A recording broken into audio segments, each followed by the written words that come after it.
Queridos hermanos, la visita del obispo quiere ser una palabra de ánimo para todos vosotros, un impulso para que continuéis caminando en vuestro recorrido, en el recorrido de vuestra vida, hacia una mayor madurez en la vida cristiana.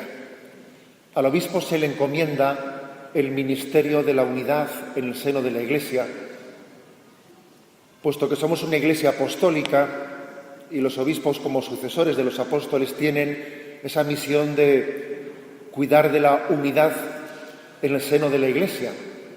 Me voy a permitir daros dos breves consejos, porque lo bueno, yo creo que si breve, dos veces bueno.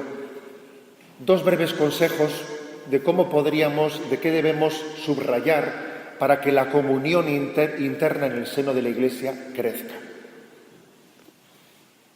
Todos los domingos venimos aquí a escuchar la palabra de Dios, escuchamos todos la misma palabra, nos alimentamos del mismo cuerpo y sangre de Cristo. Si eso lo hiciésemos bien, obviamente tendría que haber una gran comunión interna, una gran solidaridad, porque alimentarse de la misma palabra y del mismo cuerpo de Cristo tiene que ser fuente de inspiración común, y eso nos tiene que unir mucho. Ahora bien, el primer consejo es el siguiente. Es muy importante que nuestra lectura de la palabra de Dios, la recepción que hacemos de la palabra de Dios y de la doctrina cristiana sea íntegra y profunda. ¿Qué quiero decir con esto? Que puede ocurrir que tengamos la tentación, o que inconscientemente caigamos en ello, de seleccionar del mensaje cristiano, seleccionar aquellas cosas que nos resultan especialmente atrayentes, con las que nos identificamos más y nos quedamos con ellas, mientras que otras, que no nos resultan tan atrayentes, las pasamos más y nos olvidamos de ellas. Hay dos maneras de leer la palabra de Dios o de acercarnos al mensaje cristiano. Una es fijarse en eso que me resulta especialmente atrayente, con lo que me identifico más, y el otro pasarlo rapidito. Y una segunda forma es fijarme especialmente en aquellos aspectos de ese mensaje que no me resultan tan atrayentes, con los que no me identifico tanto, porque eso quiere decir que en mí hay una carencia, porque la revelación de Dios es una revelación que yo no debo de fraccionarla, o no debo de dividirla entre lo que me resulta atrayente y lo que no me resulta.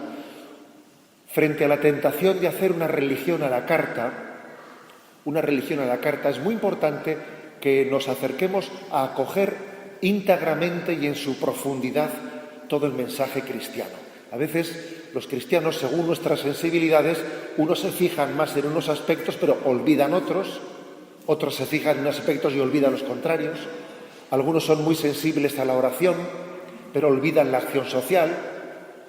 Otros les gusta la acción social, pero se olvidan de la liturgia, de la Eucaristía. Es decir, el mensaje cristiano debemos de acogerlo en su integridad, no seleccionándolo según nuestro criterio y medida.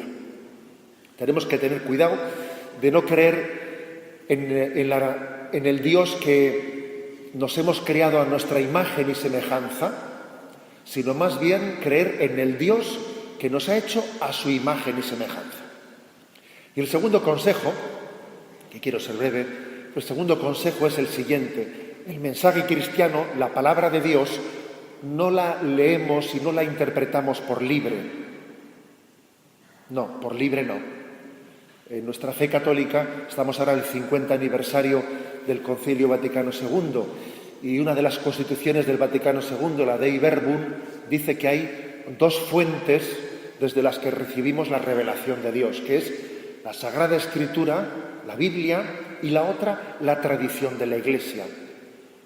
Es decir, que nosotros no comprendemos o interpretamos la palabra de Dios en una libre interpretación, como yendo por libre, sino que recibimos la inspiración de qué significa la palabra de Dios y cómo hay que interpretarla desde la tradición de la Iglesia.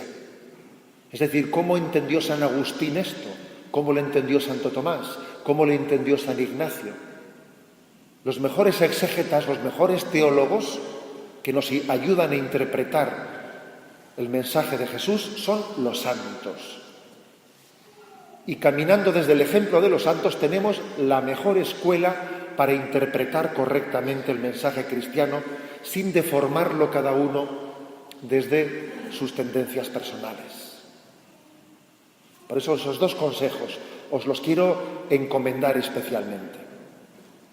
La recepción íntegra, total, no parcial, no seleccionada del mensaje de Jesús y, en segundo lugar, su interpretación desde la tradición de la Iglesia, desde el ejemplo y la doctrina de los santos. Qué importante es que conozcamos a San Ignacio de Loyola, nuestro santo patrono.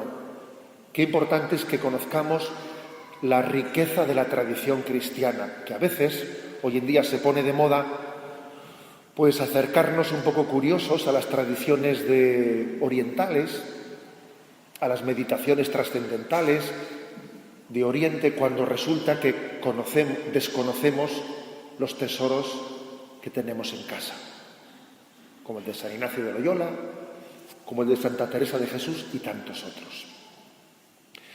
Estas son mis palabras y mucho ánimo. Yo deciros que me voy muy contento de esta semana de haber estado con vosotros, y mi deseo es que crezcáis, que caminéis, y mi mensaje es el de la perseverancia. Sed perseverantes, porque ya dice la Sagrada Escritura que de muchos es el comenzar, pero de pocos es el ser perseverantes hasta el final.